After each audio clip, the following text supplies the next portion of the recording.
with a number of innovative techniques to address violence, and I think you'll learn a lot. Let's give him a big round of applause. Thank you so much, Councilman. Sometimes, not to downgrade with filling potholes is it's a lot of work. But sometimes I'd rather be doing that because it's so hard to work in the area of violence reduction. I mean, day after day, going to neighborhood after neighborhood, it's a tough job. But we have a group of dedicated staffers who probably 3-4 years ago put in a proposal to the state to address this problem in a different way. We got money to do a pilot project, and I'll talk about what we're doing in this neighborhood, but let me tell you how we got here.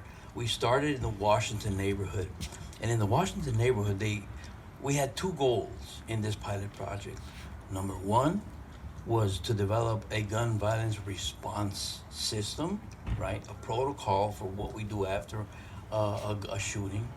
And then the second goal was to develop what we're doing here, activating the community, bringing out the community, denormalizing gun violence. I mean, how many times do we hear, oh, it's just another shooting? Oh, and I know because I've heard it in my neighborhood. And we normalize what's not normal. So activating the communities, bringing people out to things like this in community centers, in parks, is goal number 2. I will tell you that we finished this project on June 30th, just last week.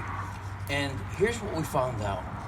We did put together a gun violence response system. It's funny, I was interviewed by Commander Burford at the time in the West Division. He's now your deputy chief. And he was saying, look, Eduardo, we have to respond to a shooting, and we take care of the families. We want to solve the crime. We want to find out what's happening. But unfortunately, we've got to go to the next issue. We have to go. And in the aftermath, you have a community that's still hurting, a neighborhood that's still hurting, a school and youngsters that are still hurting. There's still an aftermath.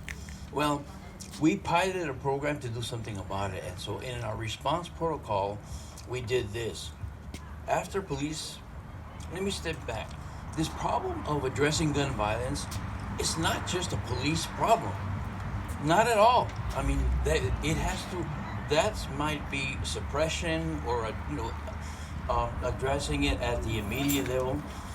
But you have to have prevention. You have to have intervention. You have to have reentry of folks who have been in jail, let's say, and have done their time and come out and don't know what to do next and get in trouble. You have to address all 4 areas, and that's what we started to do in this pilot program. So some of the learning, let me tell you who our partners are. We work with often the police department, and we set up meeting with them weekly. We met weekly to find out what's the nature of the neighborhood, what's happening day after day after day, what are we seeing, what are the patterns. And when I say we, I'm talking to the health department, our team, and police department. We also brought in interventionists, and they go by a couple of names.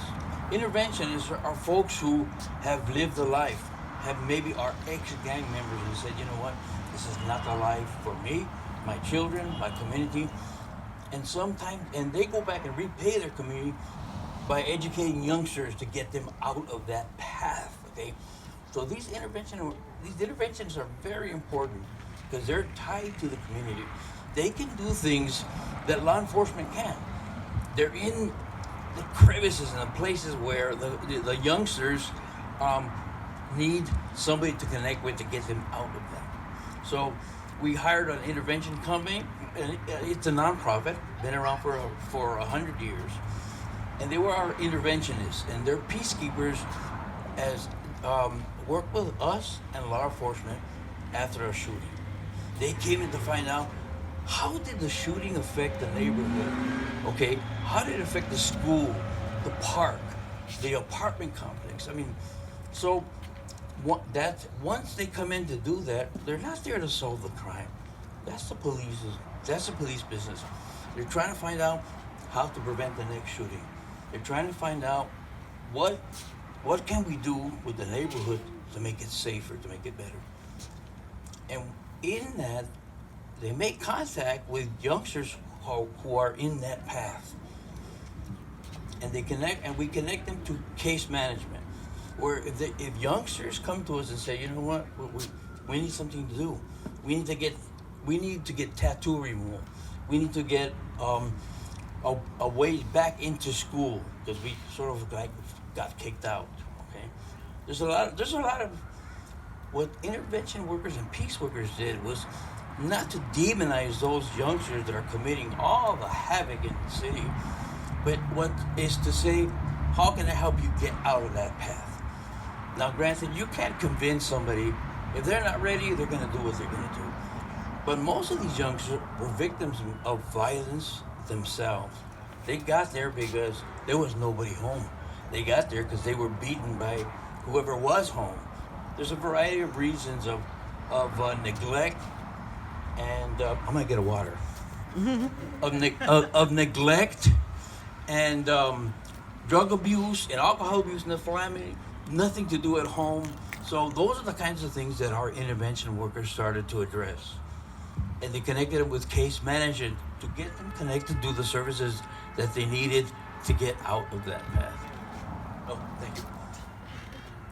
I only have 6 cents, I tell my wife. Gracias. So we finished this project, and what we did, we told the state we want to expand this beyond the Washington neighborhood. And they said, you know what? We like what you've done. We're expanding it into the North neighborhood. I'm now the program manager for the North, and we have another program for the Central East. And our partners are the Police Department, Gateway Workforce Development, Parks and Recreation Department, of course, all the elected officials in all of the city, and all the nonprofits who provide the kinds of services that all these individuals need to get out of this. So when I hear people say, no, the city of Long Beach is not doing anything.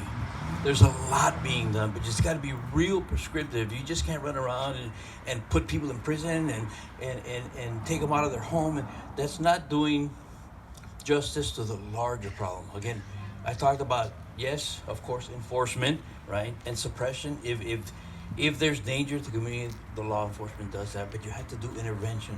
You've got to do, and we've been doing the prevention work.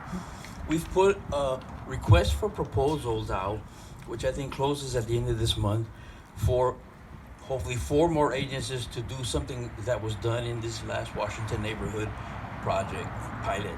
And so when that closes, and I brought some information, and I'll leave it here at the table. I brought some information in case you know other nonprofits that wanted to get into this work, and they want to know about the proposal that we're putting out there, because we can't do this work alone. A little bit about the intervention workers. I don't know how much time I have. These folks are so dedicated because they know they've been in that life, okay? And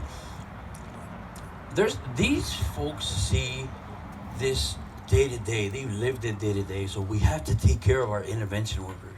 You know how they say self-care? If you're a nurse, you got to take care of yourself as a nurse.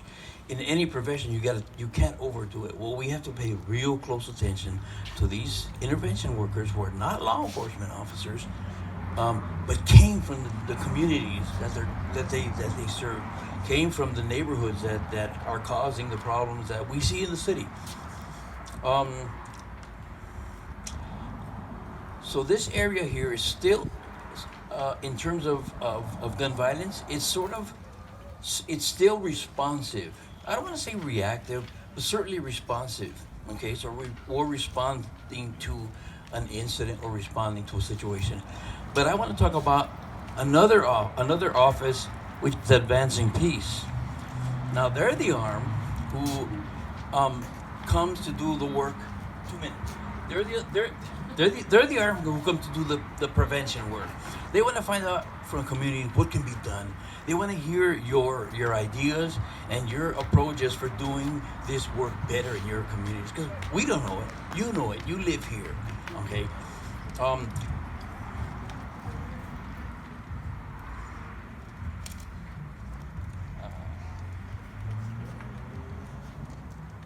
I wish I had an assistant, but I don't. Oh, you know what? It's on the other side. Oh, perfect. You guys have it. I love it. In prevention, there's a monthly, with this advancing piece, they're doing all the work to get you folks out. The Advancing Peace movement is made of about 100 individuals who are nonprofit folks, community folks, city department folks, and they're doing the kind of work that needs to be done before we get to the intervention. So you'll see the meetings there. The meetings are monthly. They're open to the public. You can just snap that thing and get onto it. And the last part is like a 30-minute opportunity. It's like an open mic kind of like this, to hear the things that we might be missing. So I invite you to become a part of the prevention effort. Know that at the end of this month, we will have hopefully all the proposals we need to do this kind of work. And we will keep you informed in terms of advancing peace and activating the safe communities. If you have questions, you can call me afterwards. I can pass out more information. I have my cards up here as well. All right.